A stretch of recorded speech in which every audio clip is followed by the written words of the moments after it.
Hi friends, welcome to కబుర్లు with Janu YouTube ఛానల్కి. ఇంతకీ మన పార్వతీశం స్టీమర్లో ఎన్ని వింతలు విశేషాలు చూశాడో మనం కూడా తెలుసుకుందామా?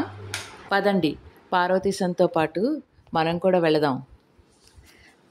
నేను అక్కడ నిలిచిన ఊరికే అలా ఆశ్చర్యపోతూ ఉంటే ఒక పెద్ద మనిషి వచ్చి నన్ను పలకరించాడు. నేను ఎక్కడికి వెళ్తున్నానో అడిగి తెలుసుకుని, తను నేటాలు వెళ్తున్నానని, చాలాసార్లు ఇదివరకు వెళ్ళానని, దేశాటనం చాలా మంచిదని, ఇంకా ఏమేమో మాట్లాడాడు. నాకు తలనొప్పి వల్ల అతను చెప్పేవన్నీ తలకెక్కలేదు. ఆ పైన రోజు అస్తమాను తిండి లేకపోవడం వల్ల కడుపులో దహించుకుపోతోంది. రొట్టెలు కాల్చుకోవడానికి ఓపిక లేదు. పోనీ ఎలాగో శ్రమ పడదామా అంటే వీలు కనబడదు. ఏమీ తోచటం లేదు. వచ్చేటప్పుడు ఇంకాసిన ఇడ్లీలు, అరటి పండ్లైనా తెచ్చుకున్నాను కాదు అనుకున్నాను. ఏమంటే ఏం లాభం? ముందు దారేది కనబడటం లేదు. ఆ నేటాల వాడి దారినేదో వాడు వాగుతున్నాడు. కాసేపు చేతనైతే నోరు మూసుకోమని, అలా నోరు మూసుకుని కూర్చోమని చెబుదాం అనుకున్నాను. మా స్టీమరు కూత వేసి బయలుదేరింది. ఇంతలోకే గంట ఒకటి వినబడింది. ఆ గంట ఏమిటా అనుకున్నాను. నా పక్కనున్న నేటాల సోదరుడు భోజనానికి వెళదాము రమ్మన్నాడు. నాకు ఆ మాటలు నమ్మబుద్ధి కాలేదు. ఏమిటి? ఎక్కడిదిది అని రెట్టించి అడిగాను. భోజన హాల్లోకి, భోంచేద్దాం అన్నాడు. వాడి మాటలు వింటే నాకు చస్తున్న వాడి నోట్లో అమృతం పోసినట్లుంది. పోతున్న ప్రాణం వెనక్కి వచ్చింది. దేవుడింకా మన పక్షాన ఉన్నాడు అనుకున్నాను. స్టీమర్ మీద మనకి భోజనం ఎవరు పెడతారు, ఎందుకు పెడతారు, ఏం పెడతారు అన్న సంగతేమీ ఆలోచించలేదు. ఏదో ఆహారం కొంత లోపలికి పడి ప్రాణం అంటూ కొంత నిలిస్తే తక్కిన సంగతులు ఆలోచించవచ్చు అనుకున్నాను. తిన్నగా నా స్నేహితుడిని అనుసరించి నడిచాను. ఇప్పుడు చూసిన గది అనుకుంటే అంతకంటా తమాషాగా ఉంది ఈ గది. గది మధ్య పొడుగాటి బల్ల ఉంది. దానిపైన తెల్లని గుడ్డ పరిచారు. దాని మీద చక్కని పింగాణి పళ్ళాలు, గాజు గ్లాసులు, కత్తులు, చెంచాలు, ఇంకా ఏమిటేమిటో ఉన్నాయి. చిన్న గాజు గిన్నెల్లో వెన్న ఉంది. బల్ల పక్కన కుర్చీలు అమర్చి ఉన్నాయి. మేం ప్రవేశించేటప్పటికే కొంతమంది వచ్చి కుర్చీల మీద కూర్చున్నారు. మేము వెళ్ళి చెరొక కుర్చీ అలంకరించాం. కూర్చుని నా స్నేహితుణ్ణి, ఈ కత్తులు కటార్లు ఎందుకు భోజనం చేసే చోట అని అడిగాను. సిగ్గు విడిచి తెలుసుకోకపోతే మాట దక్కేటట్లు కనబడటం లేదు. ఇంకో నిమిషానికి వడ్డన అవడం, భోజనానికి కూర్చోవడం సంభవిస్తుంది. అప్పుడు వెర్రిమొహం వేస్తే బాగుండదు కదా. అందుకని ముందే తెలుసుకుని ఉంటే మంచిదని యుక్తిగా, నేను ఒట్టి అజ్ఞానుణ్ణి అతను అనుకోకుండా గడుసుతనంగా అడిగాను. అడిగితే పాపం ఆ పెద్ద మనిషి చెప్పాడు వాటి ఉపయోగం. ఇంకా వడ్డన ఆరంభించబోతున్నారు.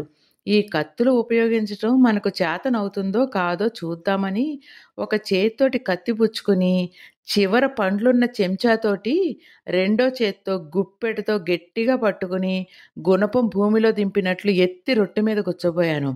అలా కాదు, జాగ్రత్త, కంచం బద్దలవుతుందని నా స్నేహితుడు చెబుతూనే ఉన్నాడు. ఆ మాట నేను వినిపించుకోలేదు.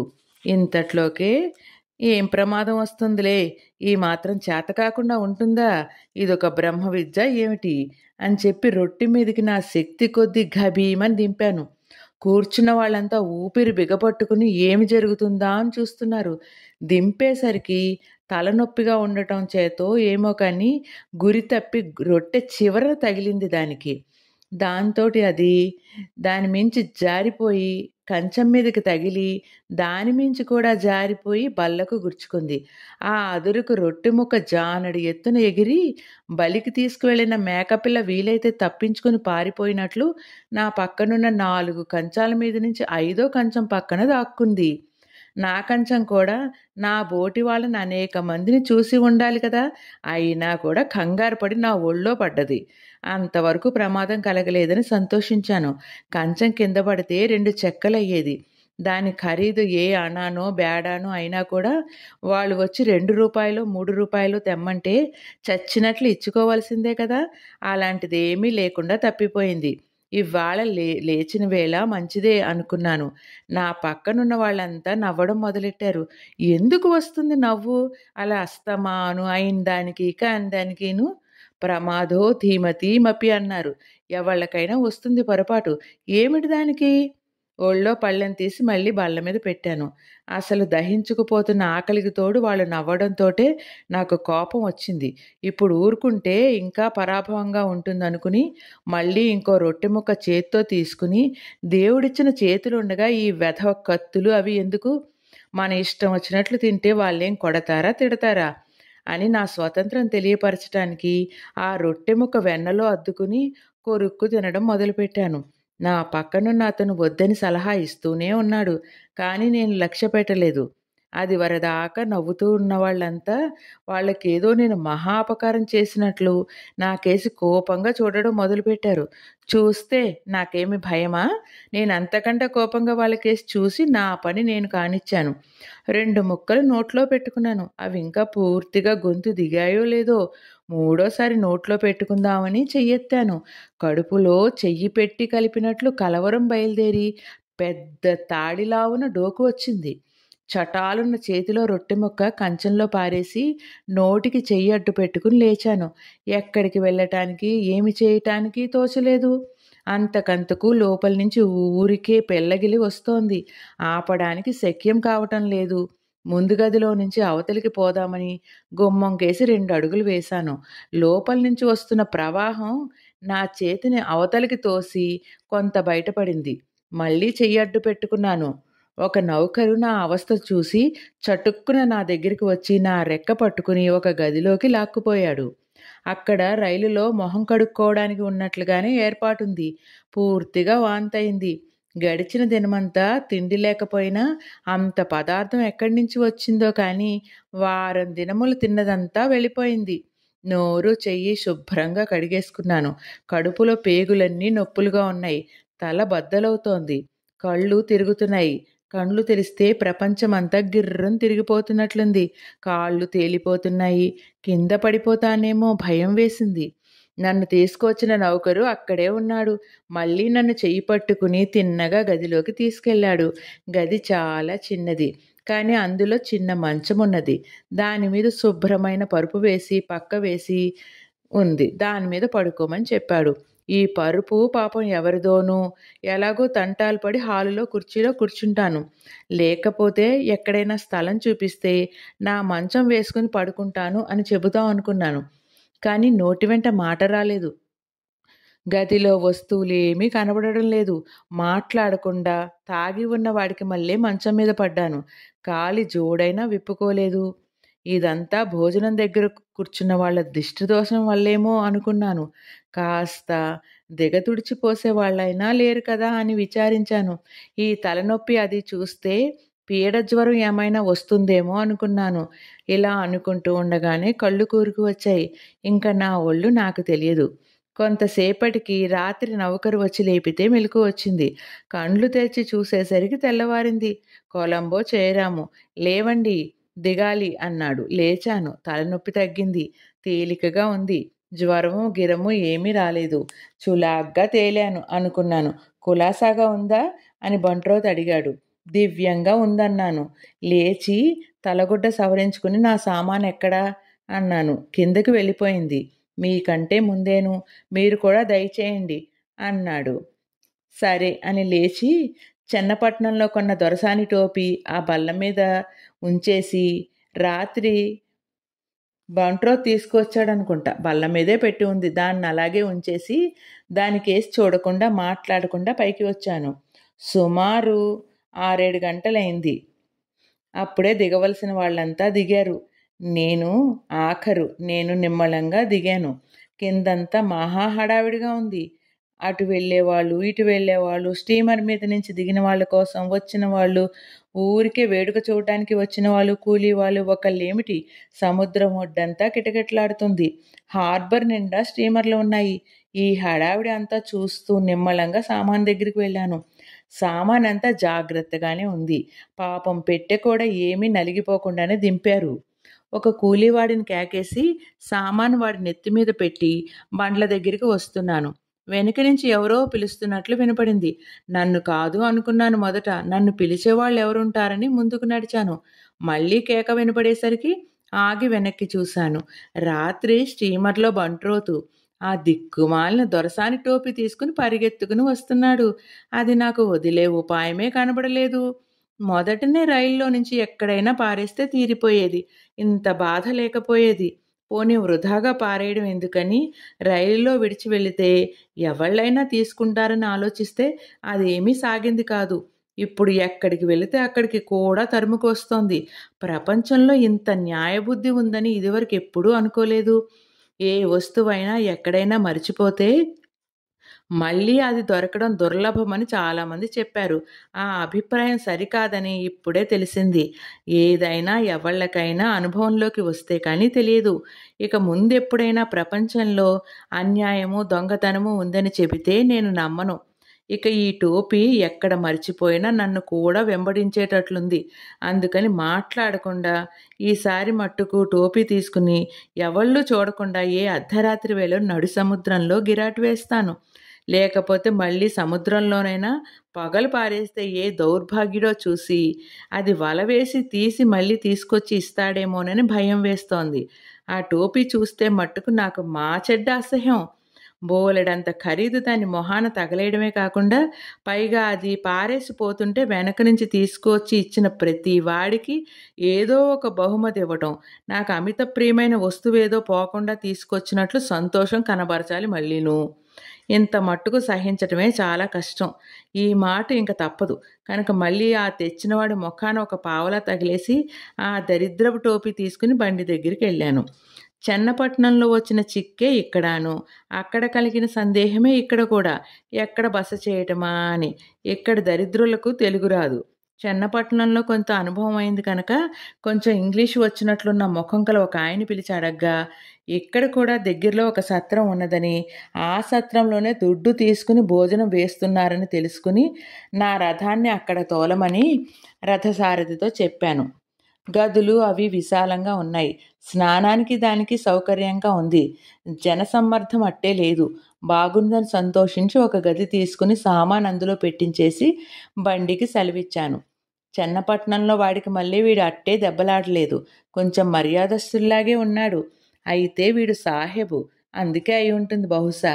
ఇక సావకాశంగా పెట్లు తీసి పండ్ల పొడి వగైరా తీసుకుని దంతావధానం కానిచ్చి స్నానం చేసి కొంతసేపు కూర్చునేసరికి 10 గంటలైంది. భోజనం చేశాను.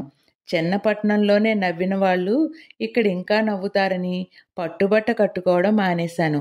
భోజనం చేసినంతసేపు మనసుకు చాలా కష్టంగా ఉంది. ఇక ముందు సంగతి ఏమిటో ఏం చేయాలో తోచలేదు.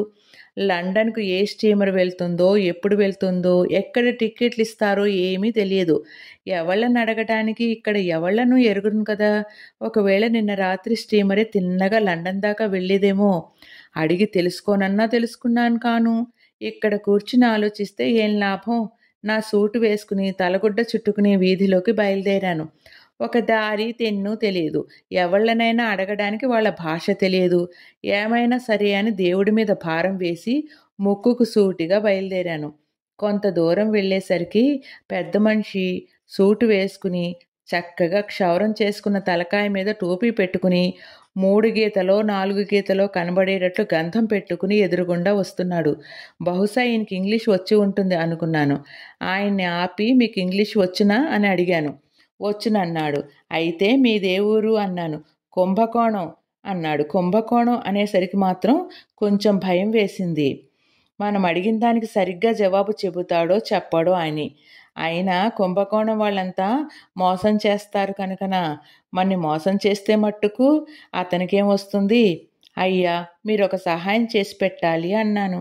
నేను అడిగిన మాటగా పెద్ద మనిషి అపార్థం చేసుకుని అనుమానంతో నా కేసు చూసి నేనేమి చేయగలను, ఒట్టి బీదవాడిని అని వెళ్ళబోతున్నాడు. ఆయన్ని ఆపి నాకాయన వల్ల ధన సహాయం ఏమీ అక్కర్లేదని అభయం ఇచ్చి ఒక విషయం మిమ్మల్ని అడిగి తెలుసుకోవాలని ఉంది నాకు అన్నాను. ఏమిటి అన్నాడు. నేను చెప్పబోయే విషయం మాత్రం ఎవ్వళ్ళ దగ్గర మట్టుకు చెప్పవద్దు అన్నాను. సరే అన్నాడు. లండన్ వెళ్ళాలని బయలుదేరాను. ఇంటి దగ్గర మా వాళ్లకు తెలియదు.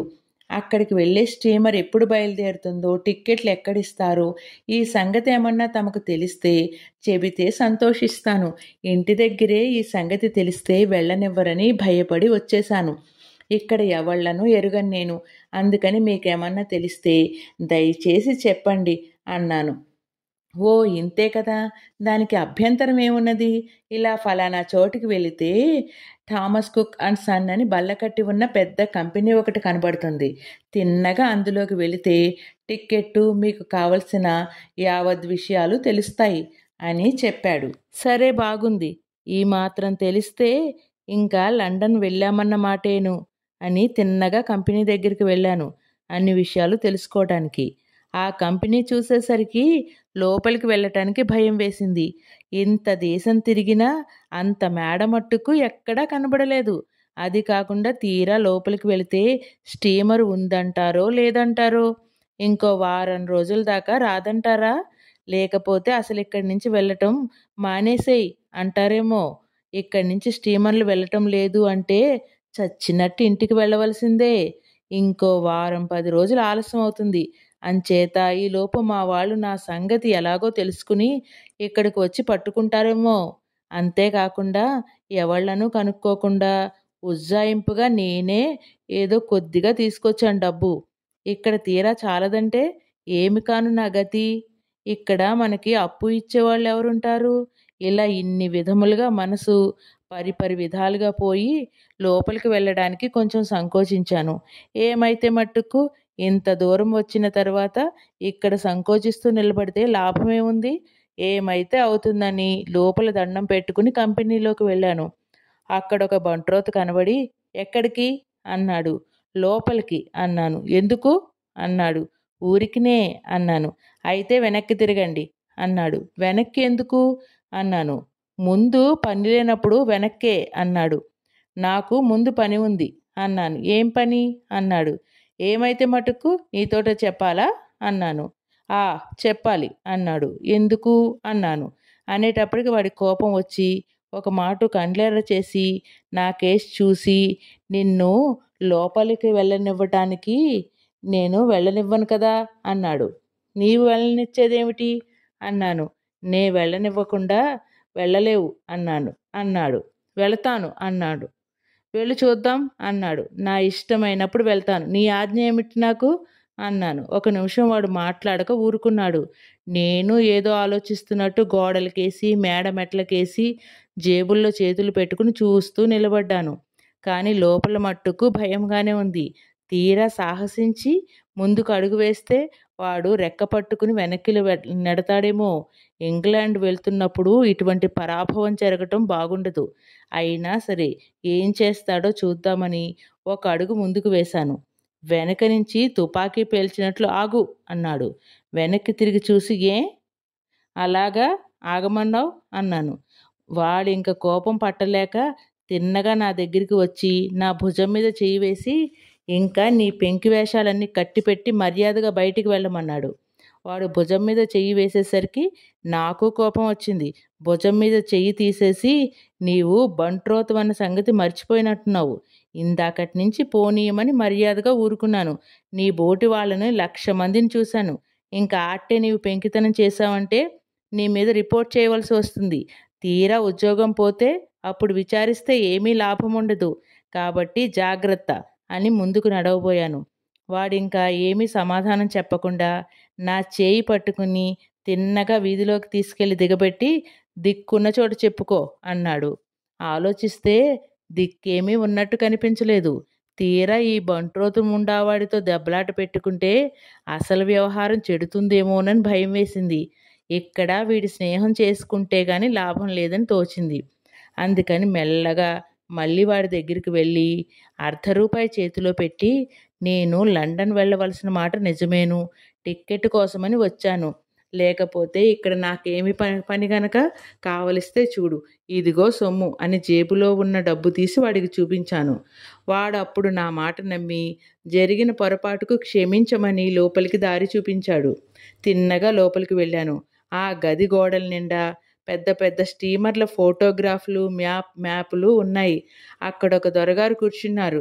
ఆయన దగ్గరకు వెళ్ళి అయ్యా నేను లండన్ వెళ్ళాలండి. స్టీమర్ ఎప్పుడు వెళ్తుంది? వెళ్ళటానికి ఎన్నాళ్ళు పడుతుంది? టిక్కెట్ ఎంత అవుతుంది అని అడిగాను. ఆయన నన్ను ఎగాదిగా చూసి నిజంగా లండన్ వెళ్తావా అన్నాడు. వెళతాను అన్నాను. ఎందుకు అంటే చదువుకోవడానికి అన్నాను. ఏం చదువుతావు? ఈ పరీక్ష వీడికి ఎందుకు అనిపించింది. అయినా దొర ఆ పైన టిక్కెట్ కూడా ఇచ్చేవాడాయెను. వీడితోటి దెబ్బలాట ఎందుకని బారిస్టర్ అన్నాను. మీ వాళ్ళు వెళ్ళడానికి ఒప్పుకున్నారా అన్నాడు.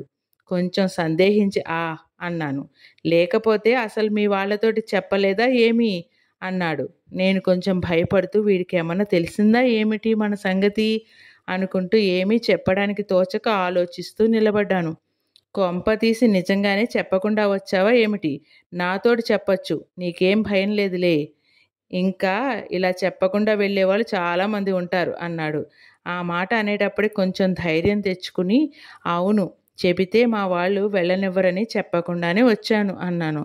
అయితే కోపం వచ్చి మీ వాళ్ళు డబ్బు పంపించరేమో ఆ సంగతి ఆలోచించావా అన్నాడు. పర్వాలేదు పంపిస్తారు అన్నాను. పంపించకపోతే చాలా చిక్కుపడవలసి వస్తుంది. జాగ్రత్త ముందే ఆలోచించుకో. అంతా ఆలోచించుకున్నాలేండి. తప్పకుండా పంపిస్తారనే ధైర్యం ఉంది కనుకనే బయలుదేరి వచ్చాను. ఇవాళ బయలుదేరే స్టీమర్ ఏదైనా ఉందా? ఒక వారం దినముల వరకు లండన్ కంటా వెళ్ళే స్టీమర్లేమీ లేవు. కానీ రేపు ఒక ఫ్రెంచ్ స్టీమరు మార్సెల్స్ వరకు వెళ్తుంది. అక్కడి నుంచి రైలు మీద వెళ్ళవచ్చు. అలా అయితే మీకు చౌకగాను ఉంటుంది, త్వరగాను వెళ్ళవచ్చు. అలా వెళ్ళటానికి మీకేమైనా అభ్యంతరం ఉందా? నాకెంత మాత్రం అభ్యంతరం లేదు. ఫ్రెంచ్ స్టీమర్కే టిక్కెట్ ఇప్పించండి. ఏ క్లాసులో వెళ్తావు? థర్డ్ క్లాసు సౌఖ్యంగా ఉంటుందా అండి? ఒక మోస్తరుగా ఉంటుంది. పర్వాలేదు వెళ్ళవచ్చును.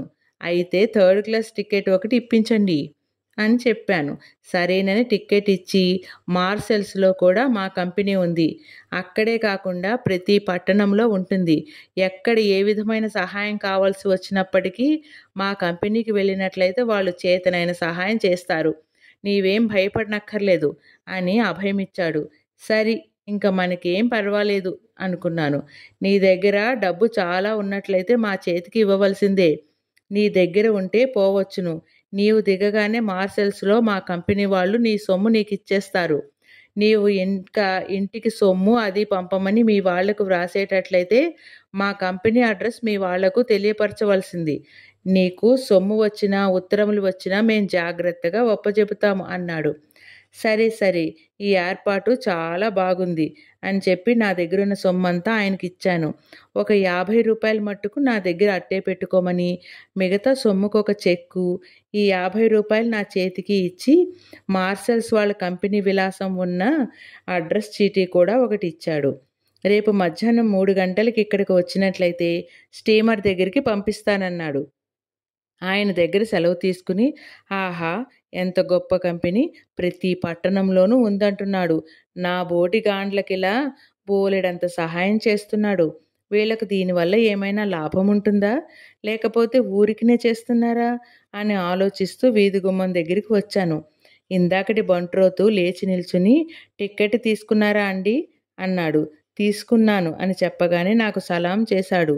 వాడి పొగరుబోతుతనం కొంత అణిగింది కదా అని సంతోషించాను. అక్కడి నుండి బజారు వైపుకు దారి అడిగి తెలుసుకుని బయలుదేరి వెళ్ళాను. ఈ పట్టణం బజారు కూడా చాలా బాగానే ఉంది. చెన్నపట్నంలో కంపెనీ లాంటి కంపెనీ ఒకటి కనబడితే ఇదివరకు కొన్నది అక్కరకు రాలేదు కనుకొను మళ్ళీ టోపీ ఒకటి కొనుక్కున్నాను. తరువాత సత్రం దగ్గరికి వచ్చేసరికి ఇంకో సంగతి జ్ఞాపకం వచ్చింది. దీపం ఒకటి అవసరం కదా. స్టీమర్లో దీపం లేకపోతే ఒకవేళ ఉన్నప్పటికీ వాళ్ళు తెల్లవార్లు ఉంచుతారో ఉంచరో. చీకట్లో పడుకోవడానికి నాకు భయం. నిన్న రాత్రి స్టీమర్లో దీపాలు ఎక్కేటప్పటికి ఉన్నాయి కానీ నాకు తలనొప్పి వికారంతో ఒళ్ళు తెలియకుండా పడుకుని తెల్లవారేదాకా మెలకు రాకపోవడం వల్ల రాత్రి తెల్లార్లు ఉన్నాయో లేవో జ్ఞాపకం లేదు. తీరా స్టీమర్లో లేకపోతే అప్పుడు దొరకదు కదా. ఇంతకీ మనకో దీపము ఎప్పటికైనా లండన్ వెళ్ళిన తర్వాత అయినా కావాల్సిందే కదా. అందుకని ఒక స్టాండు 2 డజను కొవ్వొత్తులు కొనుక్కుంటే కాలక్షేపం అవుతుంది కదా అని అవి కొన్నాను. తరువాత ఇంకో సందేహం తోచింది. స్టీమర్లో పాలు మజ్జిగలు ఏమైనా దొరుకుతాయో దొరకవో. ఒకవేళ ఏదీ దొరక్కపోతే ఎలాగనుకుని ఇక్కడొక షాపు మీద పాల డబ్బాలు దొరుకుతాయి అని వ్రాసి ఉంటే చూసి, ఇది కాస్త దగ్గరుంటే నయం కదా అనుకుని 2 డబ్బాలు కొనుక్కొని నిమ్మళంగా సత్రం చేరుకున్నాను. రాత్రి భోజనం చేసి సావకాశంగా ఇంటికి ఉత్తరం రాద్దామనుకుని పెట్టె తీసేసరికి కాగితం గానీ, కలం గానీ ఏమీ కనబడలేదు. సరే, ఇదొకటి బజారుకు వెళ్ళి కొనుక్కోవాలి కదా అనుకుని ఆ రాత్రి సుఖంగా పడుకున్నాను. మర్నాడు పొద్దున్నే బజారుకు వెళ్ళి ఉత్తరములు వ్రాసుకోవడానికి కాగితాలు, కవర్లు, ఒక ఫౌంటైన్ పెన్ను, అందులోకి సిరా, ఒక పెన్సిలు, జమా ఖర్చు వ్రాసుకోవడానికి ఒక చిన్న ఎక్సర్సైజ్ బుక్కు కొనుక్కొని ఇంటికి వచ్చాను. వచ్చి ముందు ఉత్తరం వ్రాసి పోస్ట్లో వేస్తే తీరిపోతుందని ఉత్తరం వ్రాయడం ఆరంభించాను. క్షేమము, కొలంబో. శ్రీ వేదమూర్తులైన బ్రహ్మశ్రీ వేమూరి రామచంద్రయ్య నాన్నగారికి తమ కుమారుడు పార్వతీశం అనేక నమస్కారాలు చేసి వ్రాసే విన్నపములు. ఉభయకుశ రూపరి. పై చిరునామా చూసి కొలంబో ఏమిటి, ఎక్కడుంది, ఎక్కడున్నా నేను ఇక్కడికి వెళ్ళడానికి కారణం ఏమై ఉంటుందని ఆశ్చర్యపడొచ్చు. ఇది సింహళ ద్వీపానికి ముఖ్య పట్టణము. అనగా పూర్వం మనం రావణాసురుడి లంక అనుకునేవాళ్ళమే, అదే సింహళ ద్వీపం. రాక్షస కులమంతా రావణ యుద్ధంలో అంతరించింది కనుక ప్రస్తుతం ఇక్కడ రాక్షస భయం ఏమీ లేదు. నేనింతకాలం నుంచి మన దేశ దుస్థితి చూస్తుంటే నాకు చాలా విచారంగా ఉంది. చూస్తూ సహించి ఊరుకోలేకపోయాను. ఈ దేశ దుస్థితి తొలగించడానికి ఎలాగా అని చాలా దూరం ఆలోచించాను. నాకు తోచింది ఏమిటంటే ఒక్కసారి మన అధికారుల దేశం వెళ్ళి వాళ్ళ గుట్టు మట్టు కొంతవరకు తెలుసుకుని వస్తే చాలా లాభిస్తుందని. అందుకని అక్కడికి ఒకసారి వెళ్ళి రావాలని బయలుదేరాను. వెళ్ళే వాళ్ళం ఎలాగూ వెళ్తున్నాం కదా, ఇదంతా 1-2 పూటల్లో అయ్యే పని కాదా నేను కొంతకాలం అనగా ఓ ఏడాదో 2 ఉండక తప్పదు. అందుకని ఈ లోపల బారిస్టర్ పరీక్ష చదివి పాస్ అయితే మళ్ళీ స్వదేశానికి వచ్చిన తర్వాత ఒకడి కింద తలదించుకుని పని చేయనవసరం లేకుండా స్వతంత్రంగా జీవనం చేయవచ్చునని ఊహించి ఇక్కడ బారిస్టర్ చదవడానికి నిశ్చయించుకున్నాను. అందుకు అయ్యే ఖర్చు విషయము, ఎంత కావలసినది, అక్కడికి వెళ్ళిన తర్వాత ఉత్తరం రాస్తాను. ప్రస్తుతం ఖర్చు కోసం 500 రూపాయలు ఇక్కడ నర్సాపురము నాటకం కంపెనీలో రాజువేషం వేసే గజవల్లి నారాయణ గారి ద్వారా ₹114 వడ్డీ చొప్పున బదులు పుచ్చుకున్నాను. ఆయన నా ఎందుండే స్నేహం చేతను ఇంత తక్కువ వడ్డీకి ఇప్పించానని, ఆ సొమ్ము మటుకు త్వరగా పంపించమని చెప్పారు. కాబట్టి ఆ ₹500 వారికి వెంటనే ఇచ్చివేసి మరో 500 ఫ్రాన్స్ దేశంలో ఉండే మార్సెల్స్ అనే గ్రామానికి థామస్ కుక్ అండ్ సన్ వారు చూసుకుని నాకు ఇచ్చేటట్లుగా టెలిగ్రాఫ్ మనీ ఆర్డర్ ద్వారా తక్షణం పంపించకోరెదను. మీరలా చెయ్యని ఎడల పరదేశంలో చాలా ఇబ్బంది పడవలసి వస్తుంది. ఇదంతా తెలివి తక్కువని, ఇంత డబ్బు ఖర్చు అవుతున్నది అని మీరు అనుకోవచ్చును. కానీ నేను చాలా దూరాలోచన చేసే వెళ్తున్నాను. బారిస్టర్ పాస్ అయి వచ్చినట్లయితే కావలసినంత డబ్బు సంపాదించగలను. మీరు నన్ను ఇంటికి రప్పించుటకు ఏ విధమైన ప్రయత్నమూ చేయవద్దు. నేను తలపెట్టిన కార్యం సఫలమయ్యేటంత వరకు ఇంటికి రాను. ఈ రోజునే స్టీమర్ ఎక్కుతున్నాను. మీరు వృధా ప్రయాస పడవద్దు. మీ తోటి చెప్పకుండా, మీ సెలవు లేకుండా ఇలా వెళ్ళిపోయినందుకు నాకు చాలా విచారంగా ఉంది. ఇదివరకెప్పుడూ మీరు చెప్పిన మాటకు నేను వ్యతిరేకంగా నడుచుకోలేదని మీకే తెలుసును. కానీ ఈ విషయంలో మట్టుకు తెలిస్తే వెళ్ళనివ్వరని ఇలా చేయవలసి వచ్చింది. ముందు ముందు చాలా డబ్బు సంపాదించడమే కాకుండా దేశానికి కూడా చాలా ఉపకారం చేయగలనని నమ్మకం ఉండడం చేత ఇంత సాహసమైన పని చేస్తున్నాను. దీనివల్ల మీరెంత కష్టపడేది నాకు తెలుసును. అయినప్పటికీ ఇలా చేయక తప్పింది కాదు. పరదేశంలో ఎంతెంత కష్టపడతానో అని, సముద్రం మీద ఏమి అపాయం ఉంటుందో అని, మహాలక్ష్మి సమానురాలైన మా అమ్మను బెంగ పెట్టుకోవద్దని చెప్పకోరెదను. మీకందరికీ ఇంత కష్టం కలగజేసినందుకు నన్ను క్షమించవలెను. మార్సెల్స్లో దిగగానే ఉత్తరం రాస్తాను. మా అమ్మకు నమస్కారాలను చెప్పవలెను. చిత్తగించవలెను. విధేయుడు వేమూరి పార్వతీశం. షరా. సొమ్ము మట్టుకు తక్షణము టెలిగ్రాఫ్ మనీ ఆర్డర్ ద్వారా పంపించవలెను. మన పార్వతీశం రాసిన ఉత్తరానికి ఏం జవాబు వచ్చిందో, తర్వాత ఏమైందో తెలుసుకుందామా? మరి పదండి నాతో ప్రయాణానికి. ఉంటాను. మరొక పార్ట్‌లో కలుద్దాం. నేను, నాతో పాటు మీరు మనందరం కూడా పార్వతీశంతో కలిసి ఇంగ్లాండ్ దాకా వెళ్ళి మళ్ళీ మన ఆంధ్రదేశం, మన మొగల్తూరు వచ్చేద్దామండి. అందాక మనందరం కలిసి ప్రయాణం చేద్దాం. అందుకే ప్లీజ్ లైక్, షేర్, సబ్స్క్రైబ్.